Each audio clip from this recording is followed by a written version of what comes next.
Mark Sheldon. Hello. Hello. Thank you so much for your time today. So the reason I've invited you to come and talk to me today is this Luminaries mindset that I'm developing inside corporations is all about leaders who have got an inspirational leadership style, which I believe you have had for all of your career.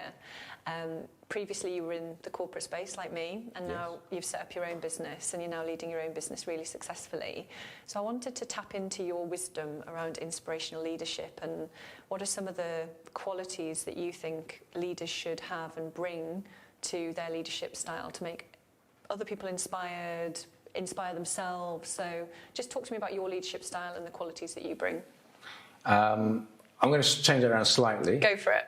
Because I've got my mind thinking about the people who inspired me when I was growing up in the corporate world. Firstly, there were people who were accessible. Yes. People who you could understand them. They were people. As individuals, they were honest, genuine. They painted a vision, and you saw how you could get there.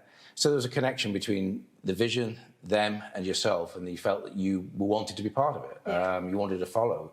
And obviously add your bit of stardust along the way, but you actually you wanted to be them rather than it was something that you didn't relate to. I think that's one of the most important things, is having that genuine nature to carry that off.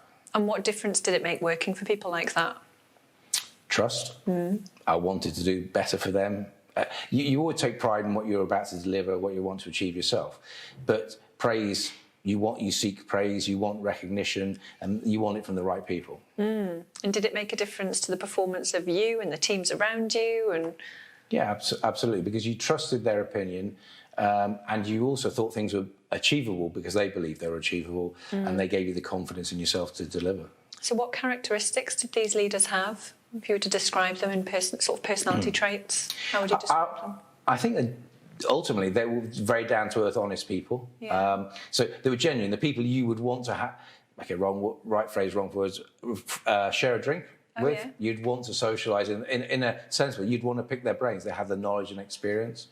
They didn't try and boss me around and tell me what to do. They didn't try to do my job for me. They told me what they wanted. They gave me some ideas of maybe if you tried this might work. And you could go to them equally and say, look, I'm thinking about doing this.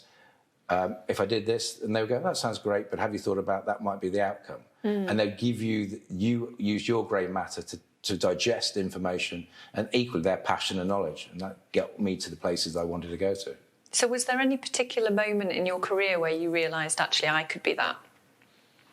There's a bit of arrogance in this, yes.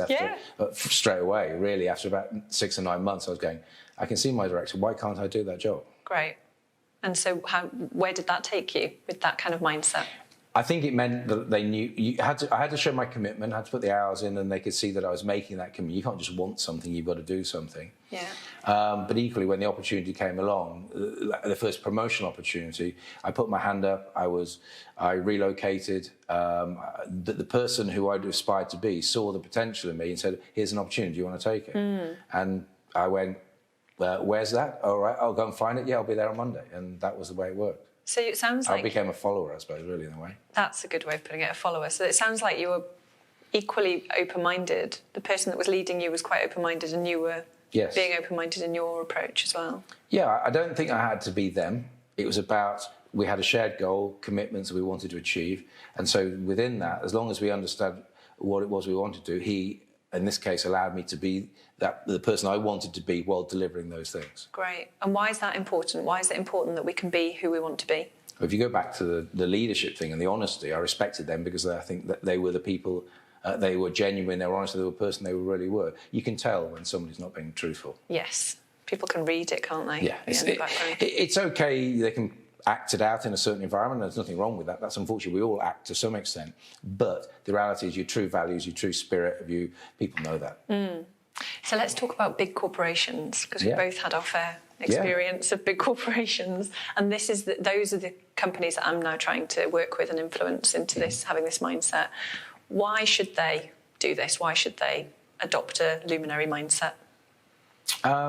Because if they want to they're on a journey. Every business is on a journey to achieve something, to get to something. So they need to take the people with them. They need to take the talent with them. They need to be open to the opportunities that the people deliver to them rather than just running a script.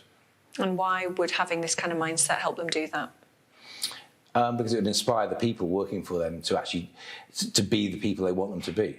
Because everyone recruits somebody with the greatest optimism that somebody's going to be able to deliver something, achieve something, and then go on and do more.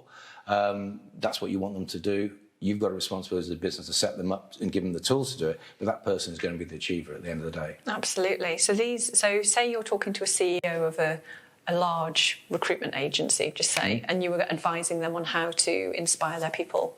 What advice would you give to them? How should they go about inspiring their workforce to do more for them? It's openness, it's candour. A meritocratic environment is one where people can see what's actually happening, the truth about things, the numbers count and things like that. You need that. But equally, you need to understand that different people will achieve those numbers in different ways. So recognising the skills that people have got, that there's not just one route to that, is really important. And a business or any team is made up of different, whether it's a football team, a rugby team, or any sporting team, it's different people, different skill sets to win to make a team that wins the cup at the end of the year. So it is about understanding that and having the time for that. And that's where, if the values are right, somebody's genuine about what they're wanting to achieve, other bits and pieces such as politics and personal relationships don't necessarily come into it as much. It's that I can relate to that goal, and if I put my effort in, I'll go and achieve it. Awesome. So how have you applied all of this into your current business that you're running and developing? We're only a small business. It's a very flat structure, which is interesting as it's growing now. It's starting to build up layers. But it's about what you say is what we are. And so we act it out all the time. Quite simple values. We've got an accountability, typical month end. What have you done? What have you achieved? Who are your clients? And recognising things that aren't always the numbers, but also the actions that have taken to either run an event or bring a new customer on board or get that meeting, because they were the person they got that meeting. It might have been a lucky meeting. It might have been a lucky call. It doesn't matter, but they got it because they were the one who did it. So to recognise that as well as the fees, but cumulatively to understand the business is on a journey to get to a goal.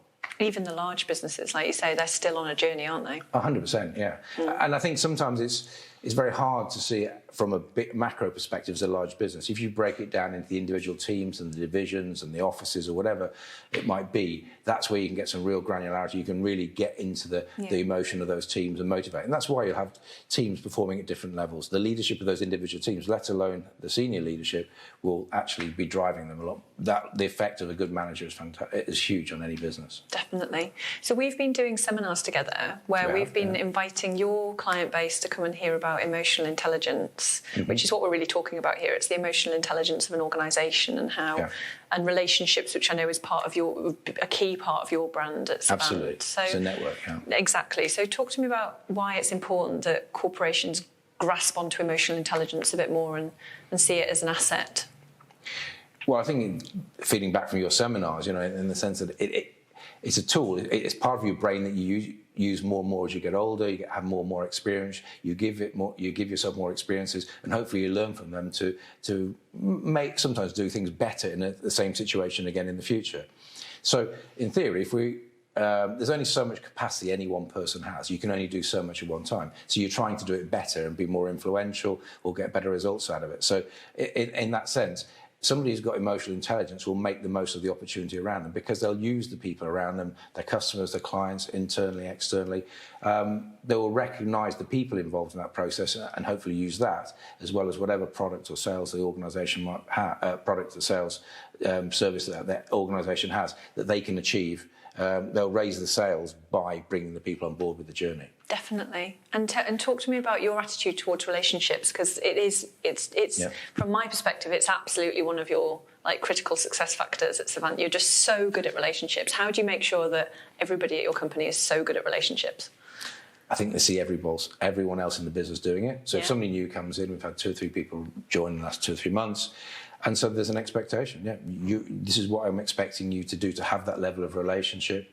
It's not just a transaction. It's you are doing something that's influencing that person's job. So if you take an example, recruitment, most people in their job spec as a manager, it doesn't say you'll spend 25% of your time recruiting. It actually says you'll be delivering the accounts or doing something in technology and transforming this, that, and the other.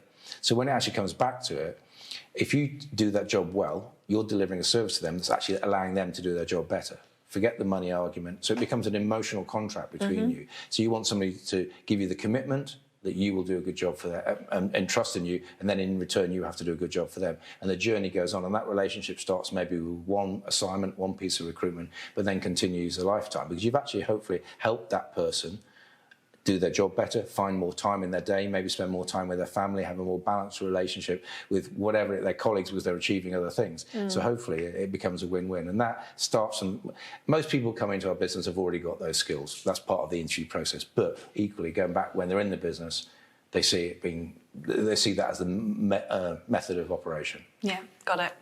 So one of the things that I've noticed in you that I really admire, that did inspire and does inspire me, is your can-do attitude. You always seem to,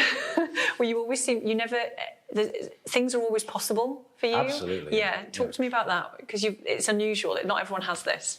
Yeah, anything is possible. Yes. Well, I believe to anybody. I know, yeah. Somebody was just...